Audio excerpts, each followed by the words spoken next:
أعوذ بالله من الشيطان الرجيم. بسم الله الرحمن الرحيم. فلما جهزهم بجهازهم جعل السقاية في رحل أخيه ثم أذن مؤذن أيتها العير إنكم لسارقون. قالوا وأقبلوا عليهم ماذا تفقدون. قالوا نفقد صواع الملك ولمن جاء به حمل بعير وأنا به زعيم.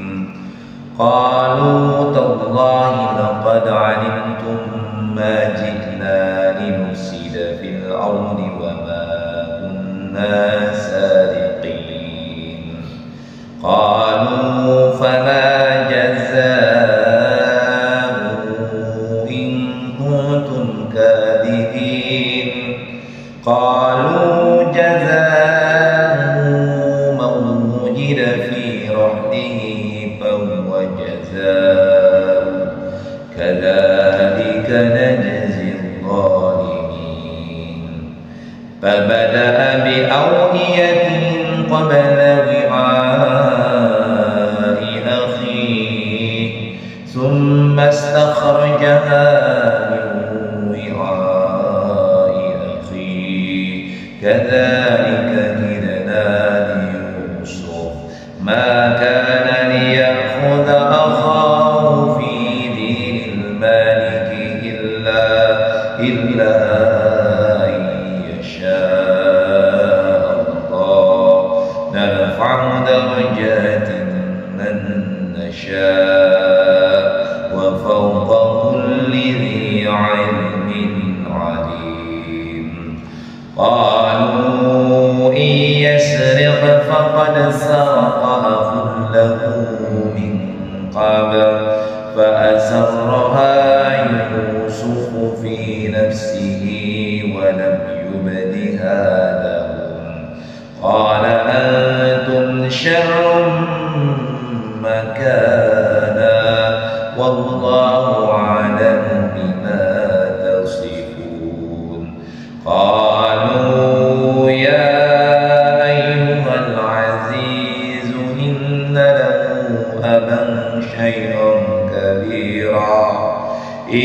له أبا شيخا كبيرا فخذ أحدنا مكانا إنا نراك من المحسنين. صدق Allahul Azim. Nah, gitu ya. Kita lihat ya maknanya. Dilihat di ayat 69 dulu sebagai pendahuluan. Jadi ketika Bunyamin masuk ke dalam ruangan Nabi Yusuf beserta saudaranya, maka dipisahkan tersendiri. Bunyamin dibawa ke ruangan pribadinya Nabi Yusuf. Kemudian Nabi Yusuf menempatkan daripada Bunyamin di tempat yang bagus, di kursinya, di sofanya. Kemudian dia berkata, wahai Bunyamin, saya ini saudara kandung, saya kakakmu, saya Yusuf. Jangan kau berputus asa, jangan kau bersedih hati dengan apa yang mereka lakukan. Gitu. Jadikan Bunyamin yang ketar-ketir, karena kan kenapa kok saya tidak ada salah, tidak ada apa-apa, tiba-tiba saya dibawa ke Mesir, kan tanda tanya ke salah saya apa gitu. Dia kan sedih, masa saya harus mau dijual, kan bahasanya seolah-olah mau dijual, karena Nabi Yusuf meminta kepada saudara-saudaranya untuk membawa Bunyamin kepada dirinya, kan seotomatis dia pikir bahwa saya berarti dijual nih gitu kan, ini bakal dijadiin budak, jaminan. Maka kemudian Nabi Yusuf memberikan ketenangan kepada Bunyamin. dan membuka daripada jati dirinya bahwa dia adalah Yusuf kakak kandungnya, dan jangan bersedih hati terhadap apa yang dilakukan oleh saudara-saudara kiri. Maka kemudian falamma jahhazahum bijahadihim, jadi maka ketika telah disiapkan bahan makanan untuk mereka, ja'ala siqayata fi rahli akhihi, kemudian Nabi Yusuf memasukkan piala ke dalam kandung saudaranya.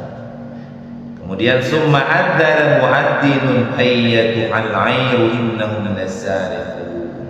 Kemudian berteriaklah seseorang menyerukan bahwa, jadi menyeru mereka, wahai kafilah, sesungguhnya kamu pasti mencuri.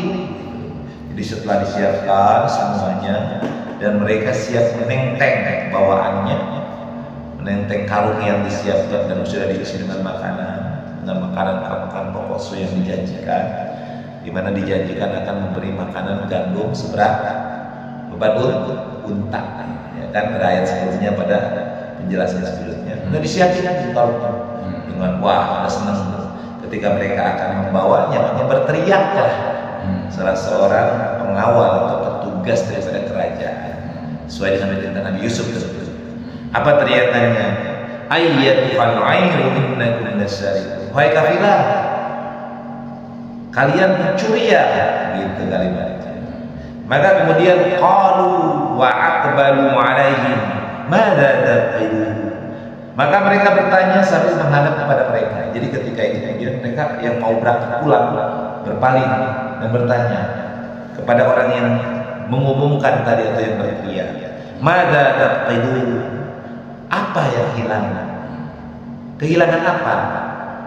Kemudian qalu, menjawablah yang berteriak itu. Jadi yang berteriak itu bukan satu orang. Qalu itu berkata berarti kelompok orang, artinya para pengawal. Para pengawal kemudian berkata, naqidu suwa'al maliki, kami kehilangan piala raja. Piala raja itu berarti di sebuah piala yang memang itu kehormatan. Jadi kalau di sebuah kerajaan itu kayak misalnya ada piala hargaan, piala kebesaran, yang merupakan piala itu merupakan simbol kerajaan, simbol sebuah kemegahan kerajaan, simbol sebuah kemuliaan kerajaan.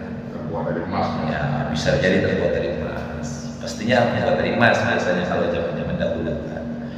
Jadi nafqidu suwa'al malik, kami kehilangan piala raja, wa liman ja'a bihi himlu ba'irin wa ana bihi za'im, dan barang siapa yang menemukan daripada piala itu maka dia akan mendapatkan, artinya mendapatkannya luar biasa, yang didapatkannya bahwa dia akan memperoleh bahan makanan seberat beban unta, dan aku yang akan menjamin. Nah gitu kata para pengawal itu. Dia ada pengawal kepercayaannya, yang mereka biasa pengawalkan di kerajaan-kerajaan itu ada pengawal pasukan, ya. Ada para pengawal-pengawalnya, ada pasukan keamanannya, ada pimpinan komandan keamanan. Nah ini komandan pengawal itu yang berkata begitu. Kemudian qalu, maka berkatalah mereka, ini saudara-saudara tirinya Nabi Yusuf, tallahi, demi Allah, laqad alimtum ma ji'na linufsida fil ardi wa ma kunna sariqin. Demi Allah, sungguh kalian kan mengetahui bahwa kami datang kemari bukan untuk berbuat kerusakan di negeri ini, dan kami pun bukanlah para pencuri. Jadi mereka kemudian mengumpulkan alasan atau menjelaskan bahwa mereka itu datang ke sini itu bukan ingin melakukan kerusakan di negeri Mesir, tetapi mereka ingin melakukan perdagangan atau jual beli, tukar-tukar atau barter. Dan kami bukan orang yang mencuri atau bukan pencuri. Maka kemudian qalu, yang berkata artinya mereka menjawab, ya. Qalu itu artinya yang berkata itu para pengawal. Fama jazaa'u in kuntum kadhibin. Ya udah kalau begitu apa balasannya bagi orang yang berdusta? Gitu kalimatnya. Balik tanya para pengawal itu, komandan pengawal itu kepada saudara-saudara Nabi Yusuf.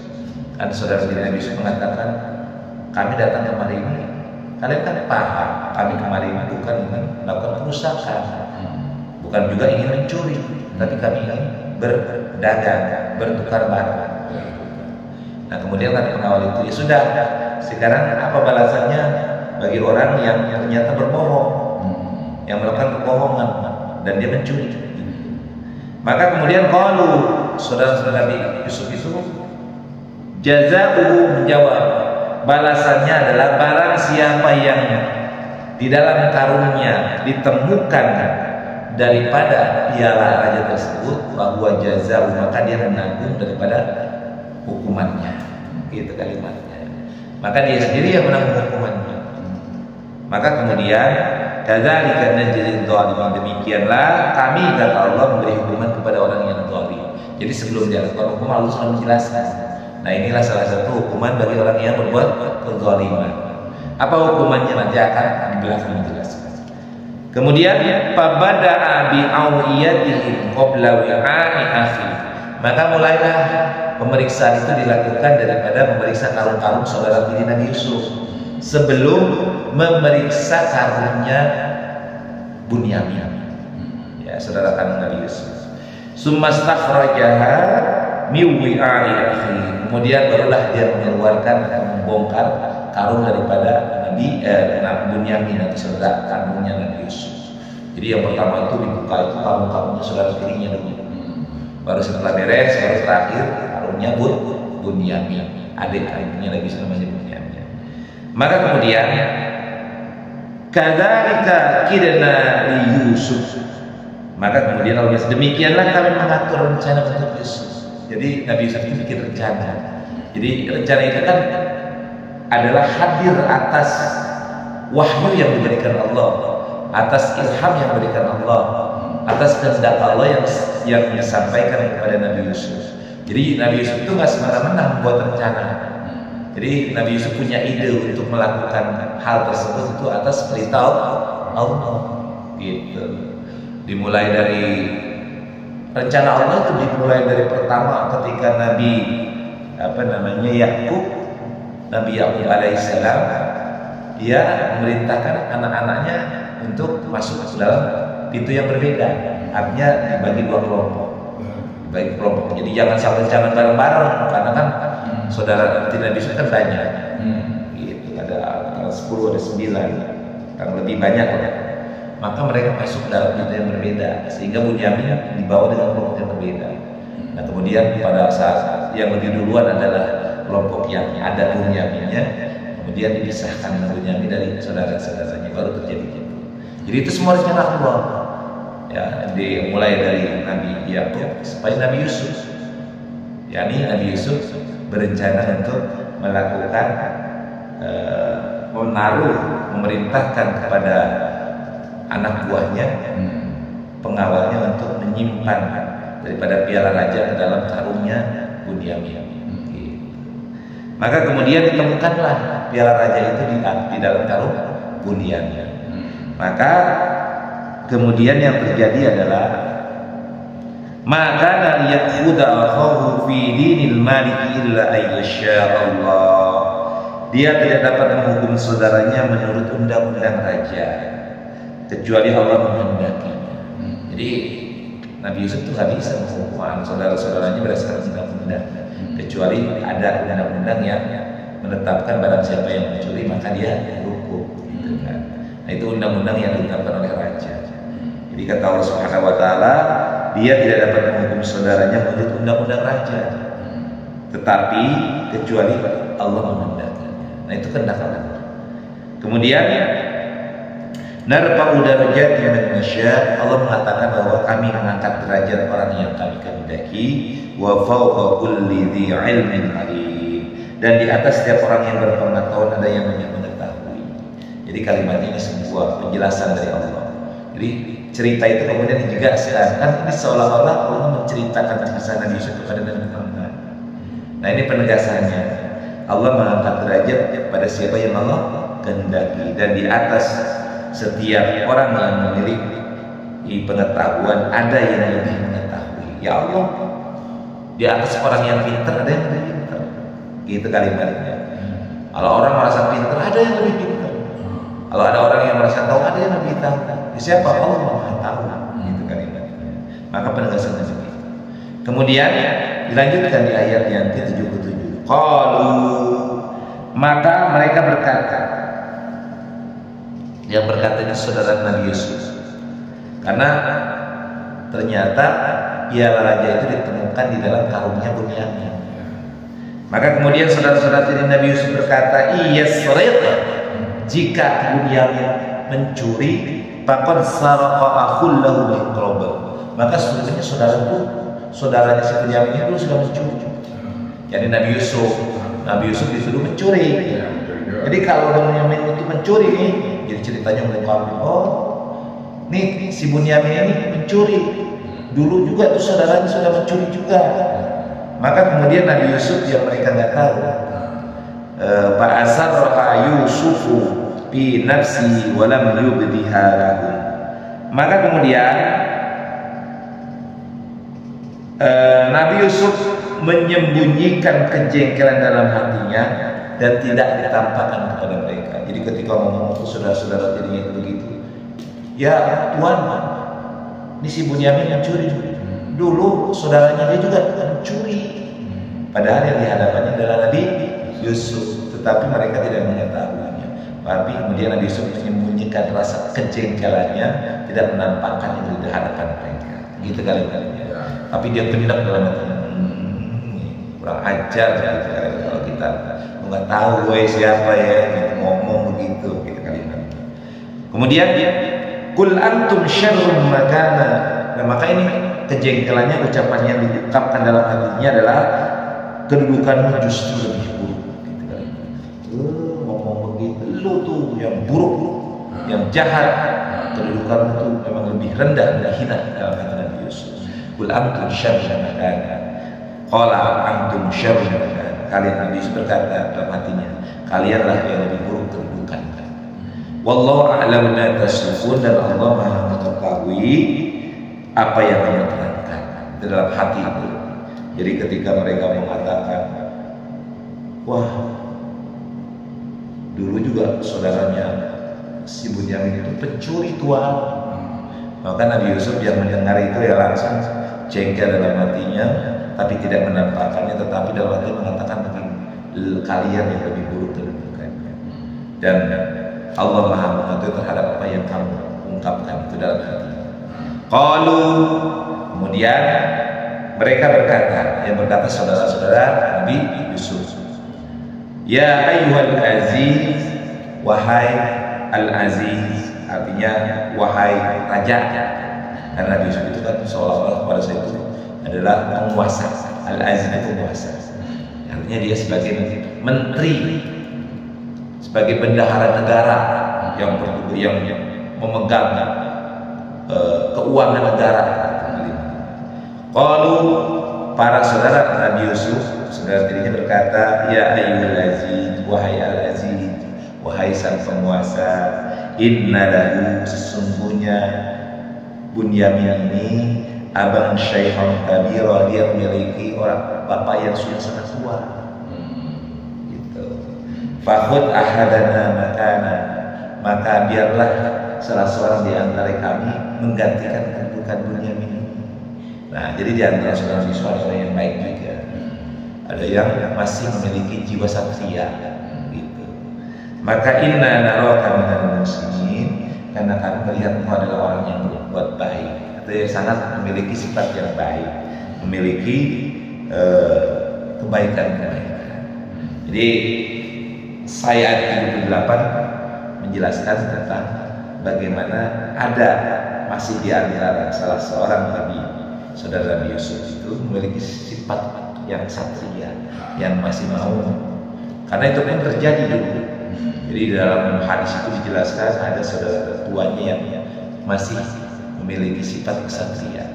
Dulu sebelum Nabi Yusuf kan masih kecil, ketika akan dimasukkan ke dalam sungai, mereka itu kan bermusyawarah tentang bagaimana ingin menyingkirkan Nabi Yusuf di tengah-tengah keluarga mereka. Maka kan ada rencana dulu di ayat yang sebelumnya, bagaimana mereka berencana ingin membunuh Yusuf. Bagaimana mereka berdebat, bagaimana cara menyingkirkan Yusuf agar kemudian tidak menjadi saingan mereka. Karena Yusuf ini kan ada daripada anak tiri, bukan anak tiri, adik tiri mereka. Jadi yang paling muda, tapi paling disayang oleh Nabi Yakub alaihissalam. Ya, maka kemudian ketika itu mereka berencana ingin membunuh. Tapi kemudian salah seorang daripada saudara Nabi Yusuf, ada yang menjelaskan bahwa itu adalah saudara tertuanya, mengatakan jangan. Tapi lebih baik kita masukkan saja ke dalam sumur, biar nanti diketemukan oleh orang dan biar dibawa. Jadi masih ada kebaikan. Jadi nggak dibunuh. Padahal saudara-saudara mintanya rencana awalnya ingin membunuh Yusuf. Tapi kemudian ternyata atas inisiatif daripada saudara tiri tertuanya itu, ya, maka kemudian Nabi Yusuf hanya sekedar disimpan dalam dasar sumur. Gitu. Nah ini pun dia yang mengatakan begitu. Jadi orang ini yang masih memiliki jiwa kesatria, tapi kan nggak enak kadang-kadang sama saudara. Kan beda ibu tuh. Jadi ada 4 ibu. Nah ini dari ibu yang berbeda. Nabi Yakub itu memiliki 4 istri, yang masing-masing ini beda-beda tuh anak-anak. Maka kemudian orang yang sama dengan yang dulu itu, dia mengatakan, wahai raja, wahai penguasa, Bunyamin ini dia memiliki bapaknya sudah sangat tua. Maka biarkanlah salah seorang di antara kami menjadikan pengganti sebagai jaminan menggantikan daripada si Bunyamin. Karena kami melihat kau adalah orang yang memiliki kebaikan atau orang yang berbuat baik. Nah sampai sinilah kisahnya. Nanti akan ada sambungan. Nah kesimpulannya, kita kesimpulan biar ada kesimpulan yang bisa dibawa, bahwa Allah punya rencana. Rencana Allah itu pasti yang terbaik bagi orang-orang yang beriman. Jadi bagi kita orang Islam yang beriman, muslim yang mukmin wal muttaqi, jangan pernah berburuk sangka kepada Allah dengan apa yang menimpa kepada kita. Kadang-kadang sesuatu yang menurut kita buruk itu justru adalah kebaikan untuk kita. Dan sebaliknya sesuatu yang menurut kita baik belum tentu itulah baik, bahkan bisa jadi buruk untuk kita. Banyak kisah tentang hal itu. Misalnya di antaranya orang menyangka bahwa ketika dia terlambat naik pesawat itu adalah sesuatu yang merugikan. Dulu ketika terjadi ledakan pesawat tahun berapa itu yang meledak di daerah atas Pulau Subang, laut daerah atas Subang, itu mereka orang itu terlambat untuk berangkat dan sempat nangis, sempat sedih, sempat kecewa. Tapi ternyata tidak lama kemudian setelah dia lepas landas ledak. Maka dia bersyukur, alhamdulillah saya terlambat, kalau tidak terlambat saya ikut mati juga. Nah itu. Jadi kadang-kadang sesuatu yang menyakitkan, yang kadang-kadang menurut kita benci, tidak suka, itu justru yang baik untuk kita. Dan sebaliknya kadang-kadang menurut kita adalah yang kita cintai, yang kita suka, kita senangi, tetapi itu justru adalah hal yang buruk untuk kita. Contoh begini, kita kalau hidup sekarang ini alhamdulillah sederhana lah, gitu ya. Tapi kita bisa ibadah di masjid, bisa sholat di masjid, walaupun kita gaji kecil, ya kan? Beda dengan orang-orang kayaknya enak, misalnya kemarin naik mobil, gajinya besar tiap bulan, tapi nggak pernah ke masjid, ya kan? Kalau kita mengikuti hawa nafsu kita, seolah-olah Allah nggak adil. Ya, saya juga pengen dong kayak orang naik mobil kemana-mana, pergi bersiram, keluar negeri ke daerah. Ya, kita kan pengennya begitu. Tetapi banyak orang yang terjadi ketika dia kekurangan ibadahnya bagus, ke masjidnya berjamaah cakep, tapi ketika dia jadi kaya berubah tingkah, malah dia nggak pernah ke masjid, akhlaknya akhlak buruk, kerjaannya maksiat, maka ini kerugian. Jadi kadang-kadang kita harus selalu berbaik sangka sama Allah, karena Allah pasti yang lebih mengetahui mana yang paling tepat, mana yang terbaik bagi kita. Bagi orang yang muslim, mukmin, muttaqin, maka rencana Allah pasti akan indah. Dalam ayat ini kalimat yang ditetapkan oleh Allah Subhanahu wa taala, narfa'u darajatin man nasya. Maka Allah akan angkat derajat orang yang Allah kehendaki. Siapa dia? Orang yang muslim, mukmin dan muttaqin, selayaknya sebagaimana Nabi Yusuf, seorang yang sangat saleh, seorang yang sangat taat kepada Allah dan kepada orang tuanya, yang senantiasa berbuat baik dan menjaga kehormatan kemuliaannya, maka Allah angkat harkat derajat dan martabatnya. Nah, itu sebagai sebuah kesimpulan daripada kisah yang belum rampung. Untuk cerita berikutnya tentang bagaimana kelanjutannya akan kita jelaskan pada kesempatan yang akan datang. Ada pertanyaan? Jadi sampai di sini ceritanya si Nabi Yusuf ini belum ketahuan, belum jelas bahwa belum ya. Baru hanya belum kebuka rahasianya ke saudara-saudaranya. Ya. Jadi hanya baru sampai bagaimana Bunyamin yang ternyata di dalam karungnya terdapat piala raja, dan Bunyamin saat itu dituduh sebagai pencuri, dan saudara-saudaranya kemudian menghina bahkan merendahkan Bunyamin dan Nabi Yusuf yang dianggap sebagai sama-sama pencuri. Dan Nabi Yusuf kemudian dalam hatinya kesel, jengkel, tapi tidak diungkapkan. Cukup hanya ucapan dalam hatinya, lu yang lebih buruk, lu yang lebih jahat dibandingkan dengan apa yang sekarang terjadi. Nabi Yusuf itu udah nggak ada. Nggak tahu, ya karena kan masih kecil. Karena kan ketika dimasukkan ke dalam sumur itu kan masih kecil. Masih kecil ya, kalau kita mungkin masih ABG, masih SD gitu. Jadi ketika sudah dewasa kan nggak kelihatan perubahan. Apalagi dulu kan Yusuf kan orang kampung, sekarang kan ketika sudah menjadi bendaharawan dia seorang yang tampan, rupawan, gagah, kan sangat beda perubahannya.